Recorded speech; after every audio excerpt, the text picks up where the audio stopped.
The Bonus Army was the name applied a group over 17,000 U.S. World War I veterans who marched on Washington, D.C. during the summer of 1932, demanding immediate cash payment of the service bonuses promised to them by Congress 8 years earlier. Dubbed the Bonus Army and Bonus Marchers by the press, the group officially called itself the Bonus Expeditionary Force to mimic the name of World War I's American Expeditionary Forces. Why the Bonus Army marched? Most of the veterans who marched on the Capitol in 1932 had been out of work since the Great Depression began in 1929.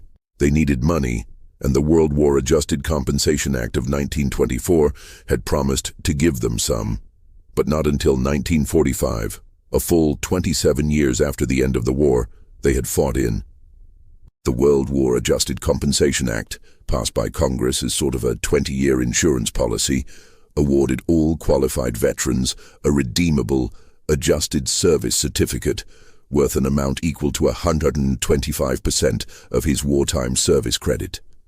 Each veteran was to be paid $1.25 for each day they had served overseas and $1.0 for each day they served in the United States during the war.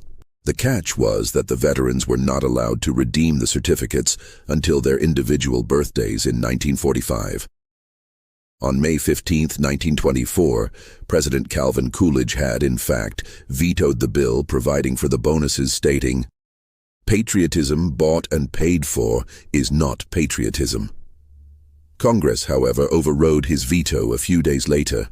While the veterans might have been happy to wait for their bonuses when the Adjusted Compensation Act passed in 1924, the Great Depression came along 5 years later, and by 1932, they had immediate needs for the money like feeding themselves and their families. The Bonus Army veterans occupy D.C. The Bonus March actually began in May 1932, as some 15,000 veterans assembled in makeshift camps scattered around Washington, D.C., where they planned to demand and wait for the immediate payment of their bonuses. The first and largest of the veterans' camps, dubbed Hooverville, in as a backhanded tribute to President Herbert Hoover, was located on Anacostia Flats, a swampy bog directly across the Anacostia River from the Capitol building and the White House. Hooverville housed about 10,000 veterans and their families in ramshackle shelters built from old lumber, packing boxes, and scrapped tin from a nearby junk pile. Including the veterans, their families, and other supporters, the crowd of protesters eventually grew to nearly 45,000 people. Veterans, along with the assistance of the D.C. police, maintained order in the camps, built military-style sanitation facilities, and held orderly daily protest parades. The D.C. police attacked the veterans. On June 15, 1932, the U.S. House of Representatives passed the Wright-Patman bonus bill to move up the payment date of the veterans' bonuses. However, the Senate defeated the bill on June 17th. In protest to the Senate's action, the Bonus Army veterans marched down Pennsylvania Avenue to the Capitol building.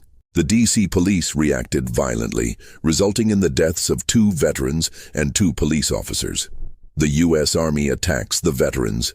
On the morning of July 28, 1932, President Hoover, in his capacity as Commander-in-Chief of the military, ordered his Secretary of War, Patrick J. Hurley, to clear the Bonus Army camps and disperse the protesters.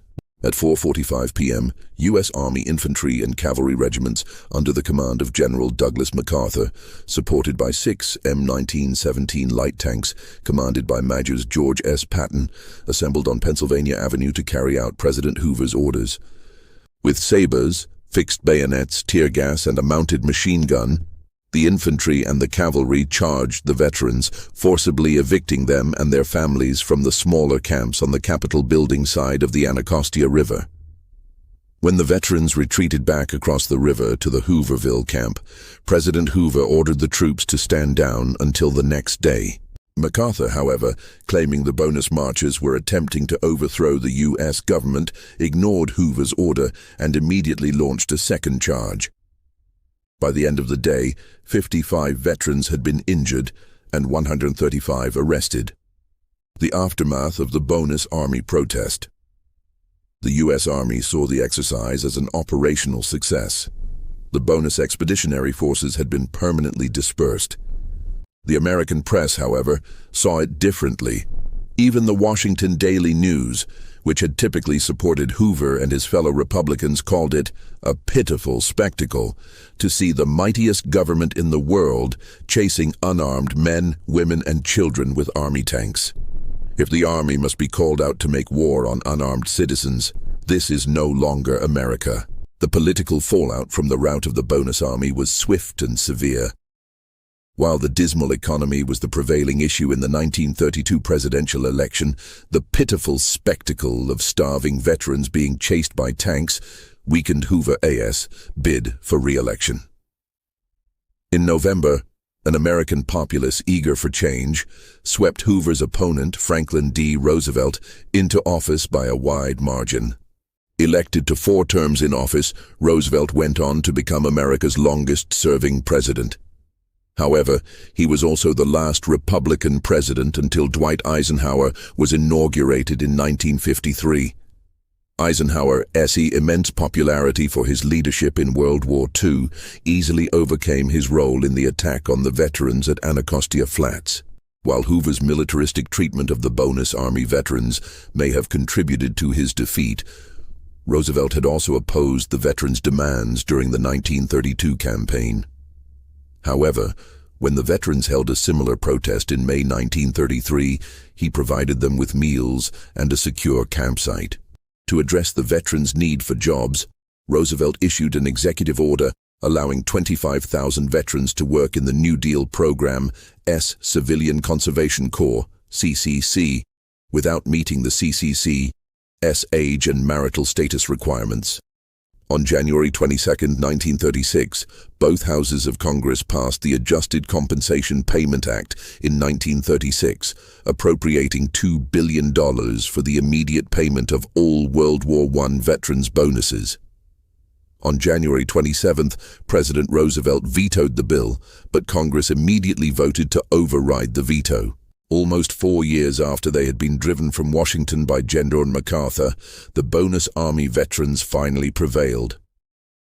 Ultimately, the events of the bonus army veterans' March on Washington contributed to the enactment in 1944 of the GI Bill, which has since assisted thousands of veterans make the often difficult transition to civilian life, and in some small way pay back the debt owed to those who risked their lives for their country.